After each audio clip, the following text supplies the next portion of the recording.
रसूल अल्लाह सल्लल्लाहु अलैहि वसल्लम के बाद अहले बैत अलैहिस्सलाम पर जुल्म का सिलसिला शुरू हुआ और उसी जुल्म का जो सिलसिला आगे बढ़ा वो ये कि उनके चाहने वालों और मानने वालों पर हमेशा जुल्म ढाया गया। और जुल्म ढाने के लिए और पब्लिक को एक्सप्लॉइट करने के लिए अहले सुन्नत उलमा ने हमेशा झूठ का और प्रोपेगेंडे का सहारा लिया। उन्हीं प्रोपेगेंडों में से बास प्रोपेगेंडे पब्लिक जानती है कि शिया बच्चों को काटते हैं और खून से खाना पकाते हैं और कोरमा बनाते हैं और शरबत बनाते हैं। ये वो प्रोपेगेंडे थे कि जो पब्लिक अब जान गई है कि उनके उलमा ने झूठ कहा। इसी तरीके से आशूर के बारे में कि जब लाइट बंद की जाए तो मुख्तलिफ तोहमतें लगा के बदनाम करना चाहा और हदफ ये था कि अपनी आवाम को रोका जाए, कहीं ऐसा ना हो कि वो फजाइल अहले बैत से आशना हो जाएं और उन पे जुल्म करने वालों को जान लें और फिर उसके बाद उनसे नफरत करने लगें। उन्हीं में से प्रोपेगेंडा ये था कि जिसने भी अलम या ताजिया जुलझना को देखा उसका निकाह टूट जाएगा। तो यहाँ से अवाम अहले सुन्नत को समझ लेना चाहिए कि उनके उलमा किस किस्म के प्रोपेगेंडों से काम लेते हैं अहले बैत के फजाइल को छुपाने के लिए, उनके जिक्र को मिटाने के लिए। इन्हीं तोहमतों में से तोहमत यह है कि बनी अब्बास का आखिरी खलीफा और हाकिम मुस्तासम, उसका एक वजीर था जिसका नाम था मोहम्मद बिन अब्दुर्रहमान बिन अलकमी, के जिन्हें मोहम्मद इब्न अलकमी भी कहा जाता है, इब्न अलकमी भी कहा जाता है और अलकमी भी कहा जाता है, कि उनकी साजबाज से ये हुकूमत खत्म हुई। अब आप देखें कि दास्तान सराई जो इनके बास पहले उलमा ने की, उसी तरह से इस वक्त के दो उलमा के क्लिप्स आपके सामने हैं, एक मुफ्ती ज़रवली खान साहब का और दूसरा मुफ्ती तारिक मसूद साहब का। ये दोनों अफराद अलग अलग दास्तानें बयान करके लोगों को उभार रहे हैं शियों के खिलाफ, और साथ ही लगता यह है कि इनको ये भी इल्म नहीं है कि हलाकू अलग है और चंगेज अलग है। चंगेज खान हलाकू का दादा था। ये हमला 1258 में मुताबिक हिजरी 656 में हुआ और 31 साल पहले यानी 1227 में चंगेज खान मर चुका था। दोनों क्लिप समाअत फरमाएं और इनकी दास्तान सराई को दाद दें। इब्न अलकमी जैसे आदमी मुस्तासिम का वजीर था और उसने हलाकू और चंगेज खान से साजबाज की और उनको कहा कि तुम इस्लामी हुकूमत जंग के जरिए खत्म नहीं कर सकते हो, खलीफा बगदाद के पास फौज दिया जाए, हम कोई तदबीर करेंगे। और तदबीर ये कि तुम 400 मुसल्ला अफवाज लेकर के आओ दावत के बाद। और खलीफा को कहा कि लड़ाई बहुत हो गई और हलाकू और चंगेज खान पर रोब आ चुका है, आइंदा सर नहीं उठाएंगे, अब सुलह में खैर है। और सुलह इस तरह होगी कि हलाकू अपनी बेटी आपके शहजादे को देगा, लेकिन आप एक दावत कर रहे। खलीफा ने कहा कि ये तो बहुत अच्छी बात है। जब उन लोगों के आने का वक्त हुआ तो इब्न अलकमी ने कहा कि ये बहुत बुरी बात है कि आपकी फौज खड़ी है, कोई जंग तो नहीं, दावत है, फौज को पीछे करें। खलीफा से तारीख में जबरदस्त गलती हो गई, फौज को पीछे किया। ऐन दोपहर के खाने के वक्त 4000 मुसल्ला अफवाज हलाकू लेके आया। बादशाह, उसके घर वाले, बाल बच्चे 400, इसके से ज्यादा वज़रा, 2-3 हजार उलमा, और सबको दस्तरखान पे जमा किया। और शाह साहब ने फैजुल बारी में लिखा है कि ये लोग ऊपर दस्तरखान डालकर खाना खा रहे थे और नीचे से सिसकियों की, हिचकियों की, हिचकियों की आवाजें आ रही। बगदाद की खिलाफत का खात्मा इस बेस पर हुआ है कि एक शख्स ने जो हुकूमती लेवल पर बहुत ऊपर तक पहुंच चुका था, वो गद्दार था, वो चंगेज खान और हलाकू खान से मिला हुआ था। उसने बॉर्डर खोल दिया था हलाकू चंगेज खान को हमला करने के लिए। गद्दारी की उसने मुसलमानों के साथ, वो राफजी था, उसने गद्दारी की और उसने क्या किया, चंगेज खान के लिए क्या कर दिया, रास्ता बना। वो जब रास्ता खुल गया वो तो उसकी फौजें, वरना किसी का बाप भी बगदाद पे कब्जा नहीं कर सकता था, इतनी मुसलमानों के अंदर पावर थी लड़ने की। लेकिन जब ऑर्डर ही आ गया ऊपर से और रास्ता खोल दिया गया तो फौज मातहत तो अपने ऑफिसर की को फॉलो करते हैं ना। तो एक बहुत पीक के ओहदे पे पहुंचा हुआ आदमी, उसने क्या की, बगावत की, वो मिल गया था उनके साथ, तो अपने ही रास्ते खोल देते हैं, अपने ही मिलते हैं, तो बगावतें कामयाब होती हैं। फिर ये असल वजह बनी थी बगदाद की खिलाफत के खात्मे का। लेकिन अल्हम्दुलिल्लाह इस जमाने में सऊदी अरब के एक बड़े प्रोफेसर के जिनका नाम है साद बिन हुज़ैफा अल-गामिदी, उन्होंने इस मौजू पर किताब लिखी और बड़ी तफसील से किताब लिखी और उस किताब का नाम है सुक़ूत दौलत अब्बासिया व दौर शिया बैन अल हकीकत वल इत्तिहाम, यानी अब्बासी हुकूमत का जवाल और उसमें शियों का किरदार, उसमें क्या हकीकत है और कितनी तोहमत है। अब इससे पहले कि इस किताब में जो मौज़ूआत डिस्कस हुए उसको डिस्कस करें तो कुछ हम तवज्जो दिलाएं। अगर मान भी लिया जाए कि अलकमी या जनाब ख्वाजा तूसी का इसमें दखल था, अगर मान लिया जाए, तो सवाल ये पैदा होता है कि जिन लोगों ने मौला अमीरुल मोमिनीन पर हमला किया, या जैसे जनाब आयशा और मुआविया, उनका जुर्म ज्यादा बड़ा है खलीफा पर हमला करने का, जबकि वो रसूल के मौजज़ात को देख चुके थे सल्लल्लाहु अलैहि वसल्लम के, कुरान उनके पास था, अहादीस उनके पास थी, मौला अमीरुल मोमिनीन के फजाइल उनके सामने थे, उनका जुर्म ज्यादा बड़ा है या चंगेज और हलाकू का जुर्म कि जिन्होंने रसूल अल्लाह सल्लल्लाहु अलैहि वसल्लम को नहीं देखा, ना कुरान को जानते थे ना हदीस को, उनका जुर्म ज्यादा बड़ा होगा? या अगर मान भी लिया जाए जनाब अलकमी या ख्वाजा तूसी का, किसका जुर्म ज्यादा बड़ा होगा? कतन जनाब आयशा का जुर्म ज्यादा बड़ा है, क्योंकि उन्होंने चौथे खलीफा पर हमला किया और 10,000 से 36,000 लोग उन्होंने मरवाए। मुआविया ने मौला अमीरुल मोमिनीन पे हमला किया और 70,000 से 1,10,000 तक लोग मारे गए, उसमें असाब मारे गए। चंगेज के हमले में या हलाकू के हमले में असाब नहीं मारे गए। बिला शक वो एक वहशी कबीला था और उनका जुर्म कितना भी बड़ा क्यों ना हो, जनाब आयशा और मुआविया के जुर्म से कम था। और वजह क्या है? क्योंकि इन लोगों ने रसूल अल्लाह सल्लल्लाहु अलैहि वसल्लम को देखा, उनके मौजज़ात को देखा, लेकिन उनकी तालीमात पर अमल नहीं किया। जनाब आयशा ने जनाब उस्मान को काफिर करार दे के कत्ल का हुक्म दिया, उक़्तुलू नाथल फ़क़द कफ़रा। जब हम ये बातें करते हैं तो कहा जाता है कि आपसे कब्र में इनके बारे में सवाल नहीं होगा, जो गुजर गए वो गुजर गए, अब आप अपनी फिक्र करें। तो सवाल ये पैदा होता है कि आपकी कब्र में जनाब आयशा और मुआविया और तीसरे खलीफा का तो सवाल नहीं होगा, लिहाजा उनको डिस्कस ना करें। तो आपकी कब्र में अलकमी या ख्वाजा तूसी का सवाल होगा, यानी वो बड़े बड़े मुजरिम जिन्होंने रसूल अल्लाह सल्लल्लाहु अलैहि वसल्लम की आल पर जुल्म किया, उनको तो डिस्कस ना करें क्योंकि वो गुजर गए, तो इनको क्यों डिस्कस करते हैं? या मिसाल के तौर पर जब मिसाल देते हैं टीपू सुल्तान और सिराजुद्दौला के से खयानत करने वालों की, मीर सादिक और मीर जाफर, इनमें से तो एक शिया था एक सुन्नी था, लेकिन आप कोशिश करते हैं कि वो शियों पर डालें। तो यहाँ पर भी हम कहेंगे कि जनाब आयशा और मुआविया ने जो मौला अमीरुल मोमिनीन पे हमला किया वो ज्यादा खतरनाक और सख्त था, या मीर जाफर और मीर सादिक की खयानत ज्यादा सख्त थी? कतन इन लोगों का जुल्म और इन लोगों की खयानत ज्यादा खतरनाक थी। सबसे पहले हम तवज्जो दिलाएं कि नक्शा आपके सामने है कि मंगोलों ने कहां कहां पर हमला किया। तो कुछ हमलों का हम जिक्र करते हैं और ज्यादा डिटेल में नहीं जाएंगे। जो सबसे पहला हमला हमें नजर आता है तारीख में, जो हंस यानी मंगोलों ने किया, वो 451 में किया रोम पर और उसे तहस नहस कर दिया। यानी आप तसव्वुर करें कि मंगोलिया से ये लोग लाखों की तादाद में गए, क्योंकि ये इस तरह से हमला करते थे कि इनके जानवर, इनकी बीवियां, इनके बच्चे, पूरे पूरे खानदान जो है वो लाखों की तादाद में आगे बढ़ते थे। और इसी दौरान इनकी जादो वलद का सिलसिला भी रहता था, बच्चे भी होते थे, शादियां भी होती थी, और ये इनका वहशियाना तरीका था और इस तरह से ये लोग कमाते थे और अगर मौका मिलता था तो रुक भी जाते थे। यही वजह है कि यूरोप में आज भी बाज़ जगह इनका डीएनए नजर आता है। दूसरा हमला जो सेंट्रल एशिया पे किया ख्वारिज़म शाह के जमाने में, वो 1219 में किया चंगेज खान ने। फिर चंगेज ने तीसरा हमला, बल्कि मंगोलों का तीसरा हमला बड़ा जो तारीख में नजर आता है वो चंगेज के जरिए से चीन पर हुआ और इन्हीं लोगों के शर से बचाने के लिए दीवार चीन को भी बनाया गया था और ये हमला हुआ 1223 में और फिर 1227 में चंगेज खान मर गया। चौथा जो हमला नजर आता है वो 1244 अप्रैल में और फिर 1242 दिसंबर में नजर आता है, जो पूरे यूरोप पे हमला किया। फ्रांस भी उसमें शामिल था, इटली भी था, पूरे ममालिक थे, उनके निजाम को तहस नहस कर दिया और पूरे इलाकों को बर्बाद करके रख दिया, उनकी इख्तिसादियात को बर्बाद कर दिया था। पांचवा हमला जो नजर आता है तारीख का, वो नजर आता है जो मंगोलों में से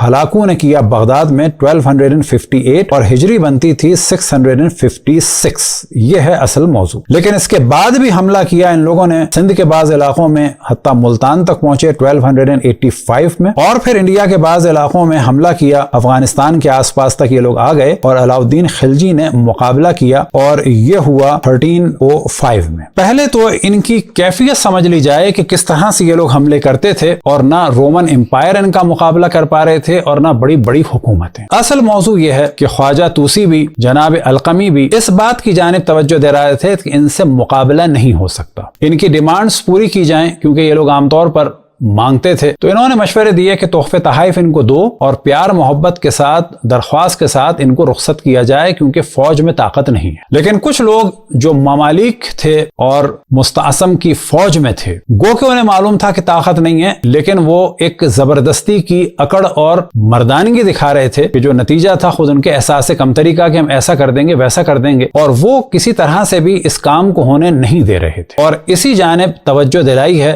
जनाब साद बिन हुज़ैफा अल-गामिदी ने और तफसील से इसमें कलम उठाया है। और बिला शक आज के जमाने में या इस जमाने में सऊदी अरब की यूनिवर्सिटीज में थीसिस लिखे जाएं और शियों के फेवर में हो और ये कहा जाए कि ये तोहमतें हैं और ऐसा कुछ नहीं हुआ, तो ये एक जुर्रत की बात है और इससे पता चलता है कि इनमें एक इंसाफ है। तो सबसे पहले आपके सामने इनकी एक तस्वीर है जिसमें वो खुद अपनी किताब भी दिखा रहे हैं और इनकी किताब का नाम है सुक़ूत दौलत अब्बासिया व दौर शिया बैन अल हकीकत वल इत्तिहाम, कि अब्बासी हुकूमत का इख्तिताम और उसमें شیعوں کے کردار کے بارے میں کیا حقیقت ہے اور کیا تہمت ہے۔ یہ ہے دوسرا صفحہ اس کا، اور اندر کا صفحہ یہ آپ کے سامنے ہے۔ یہاں پر پیج نمبر 344 میں، کیونکہ بہت طویل موضوع ہے، جو بعض ہمیں بڑی صاف چیزیں نظر آئیں کہ جہاں پر انہوں نے کھل کے اس چیز کو مخصوصاً اس کو ذکر کیا، انہیں بیان کیا۔ فرماتے ہیں ان هذه الاتهامات الذي وجهت ضد الوزیر لم تکن قد جاءت من مؤرخین عراقین، کہ یہ جو القمی کے بارے میں یعنی ایک شیعہ وزیر کے بارے میں چیزیں آئی ہیں، یہ عراق کے مورخین نے ان کا ذکر نہیں کیا، اور اس زمانے کے جو معاصر تھے مورخین انہوں نے بھی ذکر نہیں کیا کہ جو بغداد کے تھے، بل جاءت من مؤرخین من خارج الاراضی العراقیہ، یہ چیزیں آئی ہیں عراق سے باہر کے چند لوگوں نے لکھا ہے اس کو، جیسے کہ فارسی مورخ جوزجانی نے جو رہتے تھے انڈیا میں دہلی میں، اس نے سب سے پہلے اس چیز کو لکھا۔ اب آپ کے سامنے ہے صفحہ نمبر 345، اور یہاں پر یہ ڈسکس کرتے ہیں کہ مغلوں نے جب قتل عام کیا، لم یفرق المغول بین المسلمین اتباع مذہب سنی و اخوانہم و اتباع مذہب شیعی، کہ انہوں نے قتل عام میں کسی کو بھی نہیں چھوڑا، سب کو برابر سمجھا۔ یہاں پر دلیل دے رہے ہیں کہ اگر ایسا ہوا ہوتا تو پھر شیعہ بچ جاتے۔ البتہ بعض دیگر کتابوں میں ہے کہ سید ابن طاؤس کے بھائی کو مارا گیا اور امام موسیٰ کاظم علیہ السلام کے حرم کو بھی اجاڑ دیا گیا تھا۔ اب یہ بیان کرتے ہیں کہ وزیر کو علم تھا اور یقین تھا اس بات کا کہ خلافت عباسی میں دفاع کرنے کی طاقت نہیں ہے، اور وہ جانتے تھے کہ مغلوں کے پاس کیا طاقت ہے، اور وہ دیکھ چکے تھے کہ اسماعیلیوں کے ساتھ پہلے کیا ہو چکا ہے، اور انہوں نے پھر یہ مشورہ دیا کہ اس کام کو ٹالا جائے، ان کو راضی کیا جائے اور تحفے تحائف دے کے ان کو یہاں سے رخصت کیا جائے۔ لیکن ان کے مقابلے میں کھڑے ہو گئے فوجی کے جو ہم نے نیلے سے ہائی لائٹ کر دیا، قام بہت دوات و دار الصغیر قائد قوت العسکریہ۔ اب یہ دوات سے یہاں پر مراد یہ ہوتی ہے کہ جو زمانے میں سفارت کا کام، لکھنے لکھانے کا کام وہ کرتے تھے، اور اسی طرح سے جو فوجی عسکری طاقت تھی وہ لوگ مخالف ہو گئے تھے اس رائے کی۔ اور فوجی جو تھے وہ کون تھے؟ اکثر التی تتکون من ممالک، اور یہ ممالک کے متعصب افراد اس میں تھے۔ ان لوگوں نے کیا کیا؟ فحدد الخلیفہ والوزیر بأنه سوف يقوم بقواته بمصادرة كل شيء يرسلونه الى المغول، کہ اگر آپ نے القمی کے کہنے سے تحفے تحائف بھیجے ان مغلوں کو تو ہم آپ کے خلاف کھڑے ہو جائیں گے، اور جو چیزیں آپ نے بھیجی ہیں اس کو ہم مصادرہ کر لیں گے۔ اب ظاہر ہے کہ وزیر اور بادشاہ کی مخالفت فوج کر رہی ہے، تو فوج سے تو وزیر اور بادشاہ لڑ نہیں سکتے، یعنی یہ تحفے تحائف بھیجیں گے اور فوجی راستے میں لے لیں گے کہ جی ہم آپ ان کو تحفے تحائف نہیں دینے دیں گے۔ اسی طرح پھر یہ ذکر کرتے ہیں پیج نمبر 346 میں، اور کہتے ہیں کہ جیسے کہ ایک سوری یعنی سیریا کا جو مورخ ہے ابو شامہ، اس نے لکھا القمی کے خلاف، الذی عاش فی الشام، جو شام میں رہتا تھا، وہ ماتا بہی سنہ، اور یہ مرا 666 میں یعنی 1266 میں۔ اور بغداد کا واقعہ کب ہوا ہے؟ تو یہ توجہ رہے کہ 1258 میں۔ اب یہ وہاں رہتا تھا۔ هو اول مورخ عربی سنی حسب معلوماتنا، ہماری تحقیق کے مطابق یہ پہلا سنی مورخ ہے جس نے اس چیز کا ادعا کیا ہے اور وزیر کی مخالفت کی ہے، اور یہ اس نے لکھا ہے اپنی معروف کتاب میں راجم رجال القرنین السادس و سابع، یعنی مشہور افراد جو 6 اور 7ویں ہجری کے تھے ان کے بارے میں جس نے کتاب لکھی ہے، تو وہاں پر اس نے یہ پہلی دفعہ تہمت لگائی ہے۔ اور یہ بات بہت واضح ہے کہ ابا شامہ کو معلوم نہیں تھا کہ جو کچھ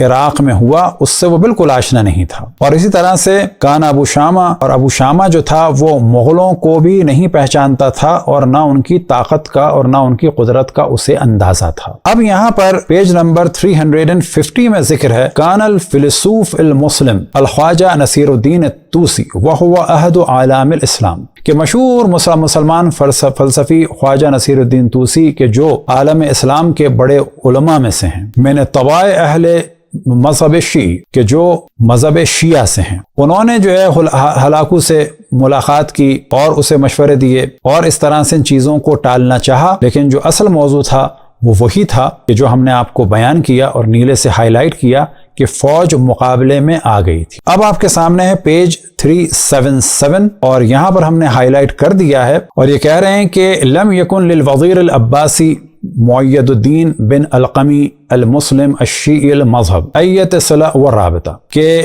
وزیر عباسی کے جو معی الدین بن القمی ہیں جو شیعہ مسلمان مذہب سے تھے، ان کا کوئی تعلق اور کوئی رابطہ نہیں تھا اس حملے سے کہ جو انہوں نے اپنے بادشاہ کے خلاف کرایا ہو، ایسا کوئی تعلق نہیں تھا اور یہ کچھ بھی ایسا نہیں ہے۔ اور یہ جتنی تہمتیں لگائی گئی ہیں اس شخص کے خلاف، اس کی کوئی بھی بنیاد نہیں ہے۔ اور یہ جو مخالفت ان کی نظر آتی ہے، انما كانت موجہۃ ضدہ اساسا، یہ جو مخالفت ہے، یہ جو نظر آتی ہے، یہ ایک تعصب نظر آتا ہے اور نفرت نظر آتی ہے، اور اس کا جو تعلق تھا عباسی حکومت میں اختلاف سے تھا۔ اور یہ کن سے تھا؟ کبائر ممالک ایبک، یہ ایبک جو تھے ان سے اختلاف تھا ان کا، اور یہ کیا تھے؟ دوات و دارس صغیر، یعنی یہ پورا لکھنے لکھانے کا اور جو ان کا کام تھا، اور جو فوجی تھے یہ ان کی مخالفت تھی وزیر سے، اور پھر یہ بدنامی کا سلسلہ انہوں نے شروع کیا۔ اب اس فوجی کمانڈر اور دویدار کی یہ کیفیت نظر آتی ہے تاریخ اسلام و وفایات مشاہر العالم میں، یعنی تاریخ ذہبی میں، جلد نمبر ہے 14،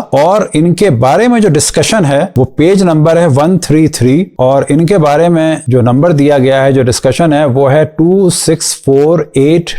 اب ان کی جو فضیلت بیان ہو رہی ہے وہ کیا ہے؟ مجاہد الدین دویدار الملک، مقدم و جیوش العراق، کہ یہ عراق کی فوج کے کمانڈر تھے۔ کانا بطلا شجاعا، اور یہ جو ہیں بہت ہی طاقتور اور شجاع تھے۔ اب یہ کیا دعویٰ کرتے تھے؟ کانا یقول لو مکنی امیر المؤمنین المستعصم لقہرت ہلاکو، اگر مجھے امیر المؤمنین مستعصم اجازت دے دیں تو میں غلبہ پالوں گا ہلاکو پر۔ لیکن کیا ہوا؟ قتل وقت غلبت العدو علی بغداد صبرا، لیکن یہ جب حملہ کیا اس نے تو مارے گئے۔ اب یہاں پر ممکن ہے کوئی کہے کہ جی اس نے مستعصم نے اجازت نہیں دی۔ جب یہ شخص کھڑا ہو سکتا ہے مستعصم کے مقابلے میں کہ اگر تحفے بھیجے تو میں وہ ضبط کر لوں گا، تو یہ بغیر پوچھے مقابلہ بھی کر سکتا تھا، اور اس شخص نے در حقیقت ان کو طیش دلایا۔ اور اس کے بعد کیا ہوا کہ ان لوگوں نے حملہ کیا، جبکہ خواجہ طوسی اور القمی اور اسی طرح سے بعض جگہ بیان ہوا جناب سید ابن طاؤس کے جو شیعہ علماء میں سے بڑے تھے، وہ کہتے تھے کہ ان کے پاس کچھ بزرگ لوگ جائیں، اس کو سمجھائیں اور تحفے تحائف دے کے اس کو یہاں سے رخصت کیا جائے۔ تو یہ وہ کتاب ہے کہ دعا ہے کہ کچھ طالب علموں کو خداوند تبارک و تعالیٰ توفیق عطا فرمائے کہ اس کا ترجمہ ہو، لیکن جیسا کہ سننے میں آ رہا ہے کہ مختلف زبانوں میں اس کے ترجمے کا امکان ہے۔ اس کا خلاصہ اور بعض چیزوں کو ہم نے بیان کر دیا۔ تو یہ تھی مختصر سی گفتگو اس کتاب کے بارے میں، اور آخر میں ہم توجہ دلائیں کہ اہل سنت مدارس میں جو علماء ہیں، جو طالب علم ہیں، وہ اس کتاب کو دیکھیں اور حقائق کو جانیں، جھوٹ اور پروپیگنڈے کا جو بازار گرم کیا ہوا ہے اس کو ختم کریں۔ اور پھر آخر میں ہم یہی کہیں کہ جب مولا امیر المؤمنین پر حملہ کرنے والوں کے حملے کے بارے میں آپ یہ جواب دیتے ہیں کہ قبر میں کوئی سوال نہیں ہوگا، تو مطمئن ہو جائیں کہ آپ کی قبر میں القمی یا خواجہ طوسی کے بارے میں یا باقی شیعوں کے بارے میں بھی سوال نہیں ہوگا۔ وصلی اللہ علی محمد و آلہ الطاہرین۔